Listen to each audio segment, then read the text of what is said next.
right, here's the premise. We have with us Magic Johnson calling the game, of course, with Marv and Mike. And joining us from the Magic Kingdom in Orlando, where he's with his kids at Disney World, Isiah Thomas. They were the leaders of the last two teams to win back-to-back championships.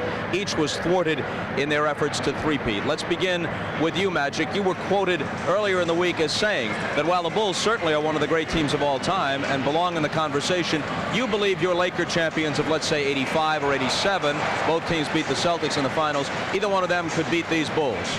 Well, because we had more weapons. I think that what happens sometimes the Bulls rely on Michael too much. And what I was saying, that if you get me in foul trouble and get Michael in foul trouble, take us both out, you would see what would happen. You know, our team would dominate them. I mean, who's going to stop Kareem?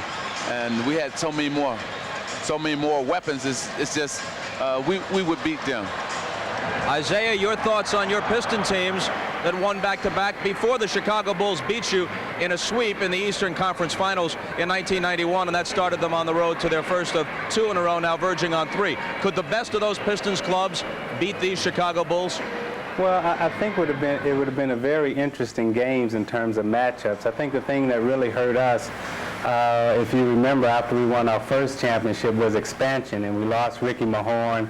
And we weren't able to do a couple of other things that we wanted to do with the draft and everything else. So it would have been interesting to see how well our team would have fared against this Bulls team. But, you know, when you're talking about this Bulls team, you're really only talking about Michael Jordan. And, you know, you can't really say that, you know, our team would have beat him or the Lakers team would have beat him, because nobody really has found out a way to stop this guy. Now, sure, yeah, if you take Michael away and you take Magic away and you take me away and you take Michael away, yeah, then our teams are better, but the fact is, he's still there. It seems to me, though, that although teams peak at different times, when the Pistons were beating the Bulls, you had the right kind of defense. You were a tremendous defensive team and physical. You could rough the Bulls up. And with you and Joe Dumars in the backcourt, Michael really had to work on the defensive end. You were often running him into picks and wearing him out. Well, the thing that amazes me about Michael Jordan and about I think the rest of the players in the league is his stamina and his endurance. The thing that I wasn't able to do, the thing that Magic wasn't able to do, we succumbed to injuries. We didn't have the type of stamina, the type of energy level that Michael seems to possess every single night, whether he's playing against the worst team in the league or the best team in the league. He has an energy level that's unmatched by any other player or any other athlete that I've seen in professional sports. Whether it be basketball, football, baseball, track, tennis, his energy level is so much greater than ours, it seems, that night in, night out, he's there performing at a level that we frankly just weren't able to reach, and that's why he's there tonight, healthy and trying to three-peat, and Magic and I succumbed to injuries. High praise, that's for sure. Isiah and Magic, stick with us. We'll continue in just a moment after this from Prudential. Well, that's the topic, a possible three-peat by these Chicago Bulls, and we're talking it over with Magic Johnson and Isiah Thomas. Magic, a large part of this question is the era in which a team tries to accomplish it. You and Larry Bird were at your respective peaks at the same time, so the Celtics and the Lakers often went head-to-head, and earlier in the decade, the Celtics would meet the 76ers in the Eastern Conference Finals, or you guys would meet them in the finals. Otherwise, the Celtics or Lakers might have had even more in succession. Well, that's true. You know, we had the deal with the Boston Celtics, who was a fierce team to play against, who was a championship team. We had to beat them a couple of times. They beat us. And then also we had to deal with Detroit when they came up and they had risen to the championship level. But let me just say this.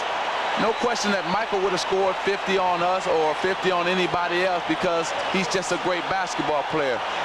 But I think we would have held everybody else down and not take anything away from the Bulls, because I'm going to be very upset if he three-peats, that being Michael Jordan, because he's going to have something over me. See, I can tease him about my 5 championships. Now he's going to be able to, if he does it, be able to tease me about three-peating, and something I couldn't do. Of course, 5 titles for you and 4 other times in the finals, and each of the 4 times you lost, it was against certifiably great teams. Isiah's already praised Michael to the heavens. One more quick one from you, Magic, then back to Isiah. Do you feel that Michael is the best ever? I think so. I think he's the not only the best basketball player, but probably the greatest athlete that's ever played any sport.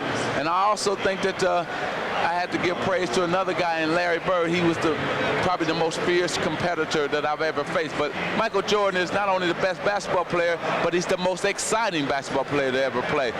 We only dream about doing things that he can do, and that being Isiah and myself. Isiah, quick thought about the second half. The Phoenix Suns come right into the teeth of it here, and yet they lead at halftime. This is supposed to be a Bulls coronation, but the Suns are not succumbing easily. Well, I think what happened the first half, if you go back to the start of the game when you had the shot on the chalkboard that said win one game, Phoenix came out to play a basketball game when Chicago came out competing with destiny and history. And if the second half, holds true to the fact that Phoenix is still playing a basketball game and Chicago is competing for history or destiny, then Phoenix is going to win the game, because you got to win the basketball game in order to win a championship or to go to the next level. And right now, Phoenix is playing a basketball game, and Chicago is talking about history and destiny. So one of the teams has lost focus. Isiah, thanks a lot. Always great to talk with you. We'll hear from Magic, of course, in the second half with Mike and Marv. Let's quickly turn.